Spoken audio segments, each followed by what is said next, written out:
Good day, I'm Dr. Evony Lambito Alisa Devesa, and we will now discuss about the importance of our brain and how to improve your brain at any age, okay? That's any age.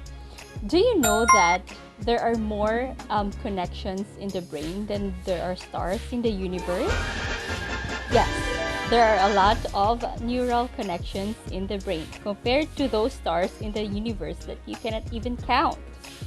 So the brain has actually important function, and that is being the major organ of our body.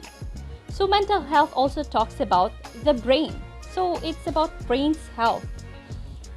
Before we will discuss how to improve your brain, we will discuss first the important parts of the brain.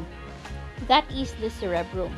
So in the cerebrum, we have 4 lobes in the brain, which are first the frontal lobe, where we process informations and the way we think, the way we motor skills. That is the part of the brain, the frontal lobe. The parietal lobe is the sensing and sensing area and the processing of special informations. And also the occipital area, which is the visual processing center of the brain. Lastly is the temporal lobe, where we have this hippocampus, where we store the memories. So these are important parts of the brain. Not to mention the limbic system, where the emotions is being processed. So those are the important parts of the brain. So now we will go to how to improve your brain at any age. Saying how to improve your brain at any age. So, okay, it's really true. You can improve your brain at any age. Even though you are now in 20s, in your 30s, 40s, 50s, 60s, and even 70s. Remember, the brain is a major organ of the body. And also take note of this, that our brain actually grows new neurons in the process called neurogenesis, with about 500 to 1,000 each day. So that's a lot. Okay, so we need to practice and use our brain wisely. Okay, so you now know that the brain is important, and it's very important on our mental health, because mental health, it talks about our brain. Well, how about the health of your brain? So it doesn't mean that your brain is healthy because you feel happy now, you feel not tired, or you feel better. Okay, when we say you have that mental health, it must be complete. Okay, your emotions, your thoughts, your feelings, your behavior. And it plays a very important factor in your relationship, in your work, school performance, in your family, in your life. Okay, so remember, you really have to give importance to your brain. So first is to improve your brain, you have to change your mind, or you have to control that negative self-talk. So if you are not aware of those negative self-talk or negative automatic thoughts, or the common thinking errors, you have to watch my video about the common thinking errors or cognitive distortions. So you know, or you can identify what kind of cognitive distortions or common thinking or errors you have, in order for you to be aware of it and in order for you to control and change it. Okay, so after identifying that common thinking errors, you have to make a journal and write the events and what are your thoughts for that day. And remember to take note of it. Okay, write it down and don't just think, okay, that this is my thinking error and I have to control it. Because you are more aware of those common thinking errors if you write it down, because you will see the pattern. Okay, more on those thinking patterns will be discussed on some of my videos. Okay, we will go to the positive self-talk. So you can actually give more time to yourself in order to have that positive self-talk. It's okay actually to talk with yourself as long as there is no auditory hallucinations or any hallucinations, like you can hear voices and things that are not usual. Okay, so when we say positive self-talk, you can actually apply that through love, kindness, meditation. You just do 20 minutes of your time in a day, in your 24 hours of the day, and you talk about positive things about yourself. Okay, that's positive self-talk. Okay, so that's love, kindness, meditation. And also, you can actually watch my video about meditation or mindfulness, as well as listen to my breathing meditation. That also can help you improve your brain. Another brain booster activity is humor and laughter, because it actually aids your immunity, reduces stress, improves your thinking, and also improves your memory. In our physical health, humor or our laughter actually also decreases our blood pressure, and it is a workup in our respiratory system, our diaphragm, in our facial muscles, in our back, in our legs. Also, it reduces the stress hormones called cortisol. It increases the response of the tumor and disease-killing cells such as gamma interferon and T cells. So it improves our immunity. And also, it increases our creativity, our memory, and learning. Okay, take note that laughter and humor increases the response of the tumor and disease-killing cells, such as the gamma interferon and the T cells. And there is also a study conducted by the Johns Hopkins University Medical School wherein it increases the memory and learning, because those who uses humor or laughter increases their test scores. And there are also studies that it improves it prevents you from respiratory infections such as common cold. And laughter and humor also gives you that alertness, creativity, and good memory. Okay, so you can actually use laughter and humor to improve your brain's health. Okay, how can you use laughter and humor? Okay, you can actually watch videos or TV programs that is full of comedies, laughters that can actually make you laugh. Okay, you can actually induce laughter by laughing without even any reason. Okay, that's also laughter meditation.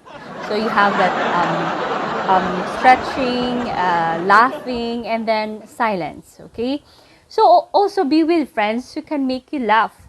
Not necessarily insulting jokes, but also very witty jokes that can actually make you laugh, and it matters actually. Okay, so apply humor and laughter in your life. Another brain booster is the energy psychology. The acupressure and acupuncture have calmed and healed the bodies for about 5,000 years. And there is what we call psychological acupressure, which is the emotional freedom technique by Gary Craig. And I have that in my other video about emotional freedom technique tapping, which you can use in order for this brain booster to happen. So, I have discussed about it, the acupressure points that you have to tap, and also the phrase you have to say. So, if you have watched it, you will remember, even though I have this issue, I completely and deeply accept myself. Okay, so if you want to practice this, please watch my video about emotional freedom technique or EFT tapping. Okay, that's for energy psychology. So another one is brain booster is about body alignment. What kind of body alignment makes you breathe deeper and makes you more relaxed? That's the better body alignment that is good for your brain. Because if your body is in tension, that is actually not a brain booster, but more of stress. Okay, that's more tension. And another one, aside from body alignment, move your brain, because movement is fundamental in the very existence of the brain. So you have to move your brain, meaning you really have to do some, it's actually movement. That means it's about an exercise. So exercising your body also boosts the brain's health. Okay, you can actually exercise like start it with 5 minutes in a day, 5 to 10, and then apply it 30 minutes to an hour for 3 to 5 times a week. So don't actually do exhaustive exercises that is detrimental to your health, especially uh, exercises that are more of the toning of the muscles. Okay, so less of that. So you can actually just walk around in your house, especially if you were more of the sedentary lifestyle, like watching televisions or doing your work in front of the computer. So do more of the movement of your body in order to boost your brain. Okay, another brain booster is that your leg bone is actually connected with your prefrontal cortex. So you have to move your body. And then you have also to use your other body parts like tactile sensations. That means if you are in a board meeting or lecture, you can actually just touch your skin or face, or you so use the tactile sensation. Okay, that's a sensory center is the parietal lobe. Okay, you are actually stimulating the parietal lobe. Okay, tactile center. And also stretching your arms or your legs. Okay, or movement of your spine, curl it up, even if you are in bed or in your chair, and then move that. Okay, then okay, and stretch it out. Okay, and also there are actually 3 simple exercise that actually open up your brain. First is hook up. So you have to cross your ankles and then extend your arms and then cross your wrist, palms face, and then put it in front of your, okay, in your chest, and then relax and cross them, the hands and the ankles, and again cross the ankles, hands, and then relax. Okay, that's hook up. The next one is lazy eight. Okay, the movement of your hands, lazy eight. Okay, first hand and then next hand. This simple actually coordinating movement actually helps in the brain. Okay, the figure of 8, lazy 8. And the last one, eye tracking. Okay, you can use your thumb and then move your thumb, and then your eyes will track the movement of the thumb. Okay, actually in our medical practice, it's like doing some movement in order to check the cranial nerves, but this simple movement actually helps the movement of the brain. Then you track, eyes tracking. Okay, the next brain booster is to relieve you from stress. So you have to have that stress management. I have actually prepared for you a stress management video in order for you to know what is stress, what causes stress, and how to manage stress. So please watch stress management video. I have stress management 101 and stress management 102.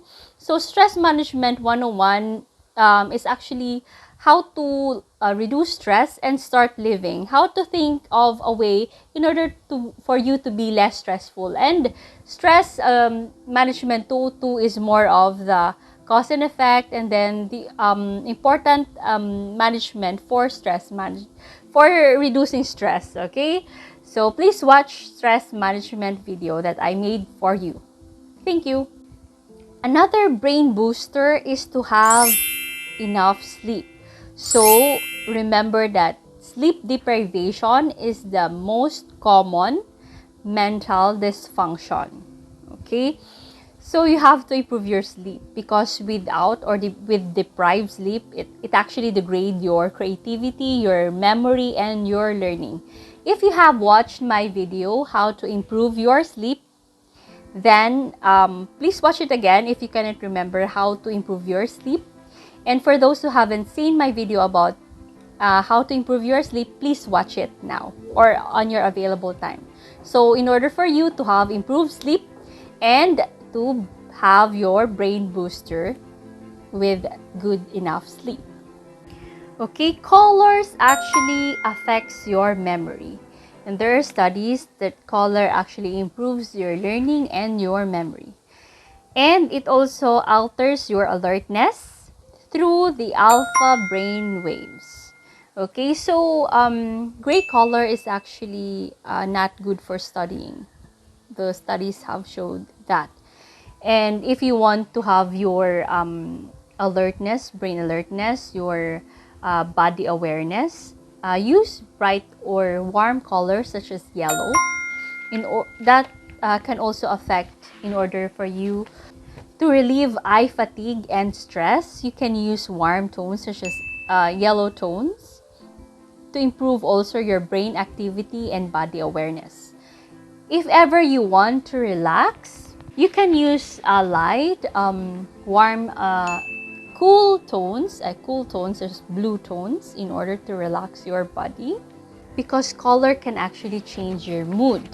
There is soothing green of growth and the intense red of blood. So red actually causes the heart to beat faster, makes you hungry, and makes you eat faster as well. So that's red color. So blue recedes, it makes objects farther away, so it calms down. Green is the most restful color for the eyes. It helps people calm down in school or at work. So green for calming. So yellow is the most visible spectrum in those colors, and again, it's for the brain activity and improve your body awareness. In order to have a brain booster, you also have to use your senses. So we actually have 5 senses. Those are the touch, taste, smell, you can hear through sound or music, and also sight. Okay, so you have to boost those senses. You have to taste food, but you have to describe it first. Okay, you have to think of the details and then taste it. You have to describe the taste. What is it? Sweet, sour, bitter? Okay, so if you want to use the sense of touch, you have to touch yourself, touch your hands, okay, rub your arms, okay, touch your face. Sense of touch or touch objects, okay. That's why the child actually remembers more things that they touch, they taste, or what the senses do. Okay, it helps them remember and learn. Okay, if you want your child to boost their brain function and brain activity, you have to make them learn through their senses. So not only use TV for the sense of sight. Okay, and then sense of smell. The aroma. Actually, the aroma helps improve your sense of smell. Okay, so be more sensitive with your sense of smell. Do I smell good? Does he smell good? Okay, use your sense of smell. And then the hearing, okay? So sound and music is actually soothing for the brain, and it helps in the brain activity. So you can use that, and there are also studies that if you use that during pregnancy, especially on the 2nd and 3rd trimester, the brain activity of the child increases. So the next one is the sense of sight. Okay, we always use the sense of sight. So just don't overdo using the sense of sight, and use other senses as well in learning and memory. Okay, thank you for watching, and these are the brain booster activities in natural ways in order to improve your brain. I will also have another brain boosting lecture that will focus more on intelligence, memory, and learning styles in order for you to remember more of the names of the people you have met, even just a few incidents. And then, okay, so I will be discussing that on my next video. So please stay tuned. And if you haven't subscribed to my channel, please click also like and subscribe, and also ring the bell. Thank you. I hope you've learned and used it in your daily activities of living. God bless.